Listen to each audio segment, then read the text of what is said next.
옛날 조선시대 홍계관이라는 유명한 장님 점쟁이가 살고 있었는데 일생의 기륭화복을 마치 거울 보듯 술술 풀어냈다. 잃어버린 물건이나 사람을 찾아주기도 했고 죽을 고비도 넘긴 사람들도 있다 하니 그의 집 앞에는 사람들로 늘 문전성시를 이루었다. 어느 날 건장한 사내가 그를 찾아왔다. 선생님의 신수점이 용하다 하여 찾아왔습니다. 홍계관은 생년월시를 듣더니만 미간을 찌푸렸다. 혹시 제게 안 좋은 흉사라도 있는 것입니까? 한숨을 쉬며 홍계관은 말을 잇지 못했다.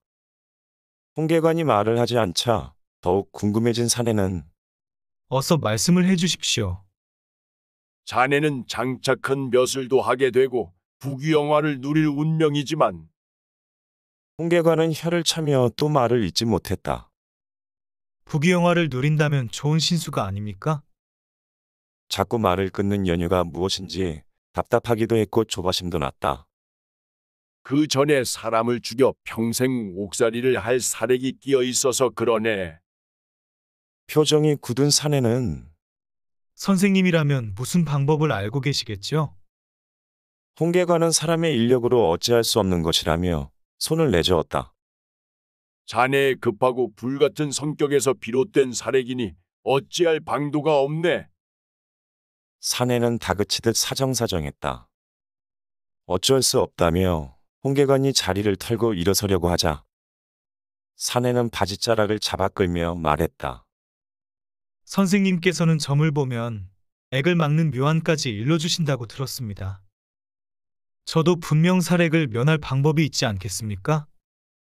사내는 필사적으로 매달렸고 홍계관은 막모가 내인 사내를 내치려고 했으나 그 힘이 장사여서 뿌리치지 못했다. 사내는 비장한 목소리로 자기가 가진 재산의 절반을 주겠다고 말했으나 홍계관은 이 또한 냉정하게 거절하였다. 사내는 홍계관이 사렉을 면할 방법이 분명히 있음에도 알려주지 않는다고 생각했는데 답답해서 미칠 지경이었고 참다 못한 그의 낯빛은 벌겋게 달아오르면서 분노하기 시작했다. 홍계관의 멱살을 움켜잡고 벽으로 몰아세우더니 허리춤에서 칼을 꺼내어 위협했다. 내가 이렇게 사정사정하는데도 왜 거절을 하는 거냐? 왜 나는 액을 면할 방법을 알려주지 않느냐? 라며 고래고래 고함을 치며 홍계관을 당장이라도 죽일 기세였다. 돌변한 사내의 위협에도 홍계관은 눈썹 하나 까딱하지 않았다.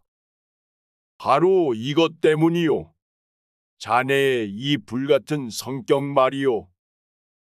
사내는 이미 이성을 잃은 상태라 말이 귀에 들어오지 않았다. 헛소리하지 말고 액을 면할 방법이나 말하시오.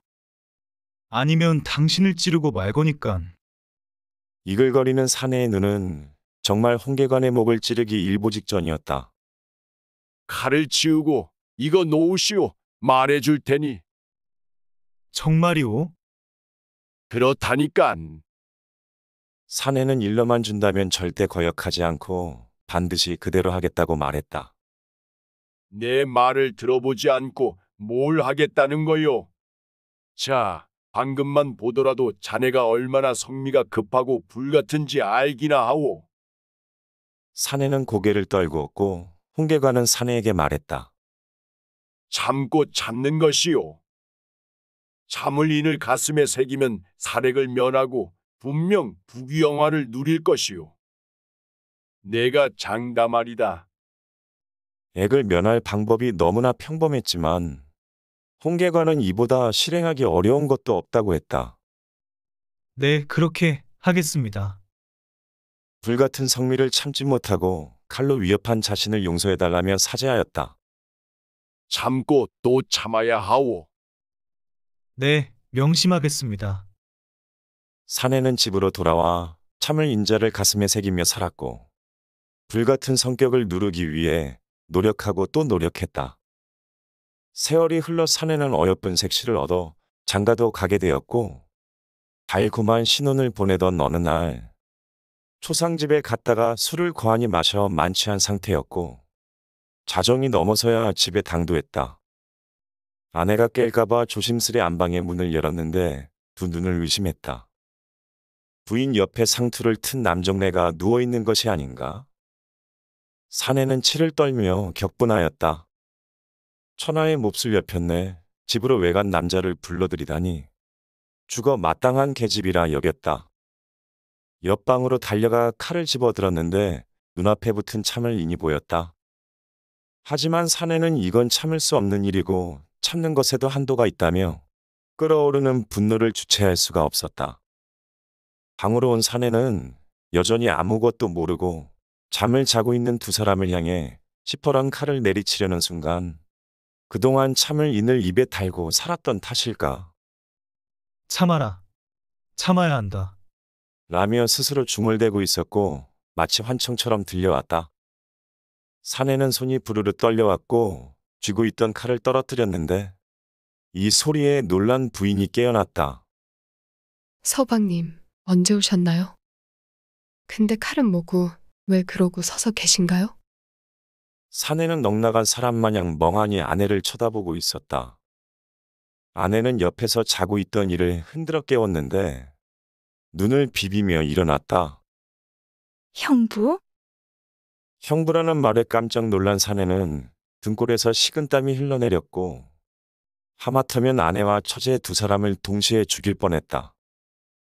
아내의 말을 들어보니 처제가 늦은 시각에 머리를 감았는데 상투를 튼 것처럼 머리를 올린 후 잠이 들었다고 하였다. 사내는 지난날 홍계관이 가르쳐준 참을 인을 새기지 않았다면 무고한 가족을 처참하게 죽였을 거라고 생각했다.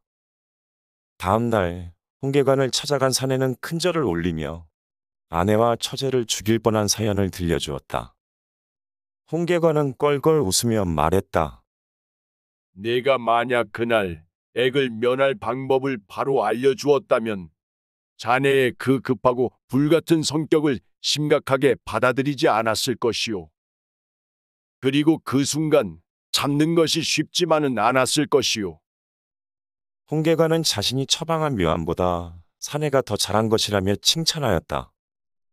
훗날 사내는 과거에 급제하여 높은 벼슬까지 하게 되었고 신통한 예언 덕에 부귀영화를 누리며 아내와 잘 살았다고 한다.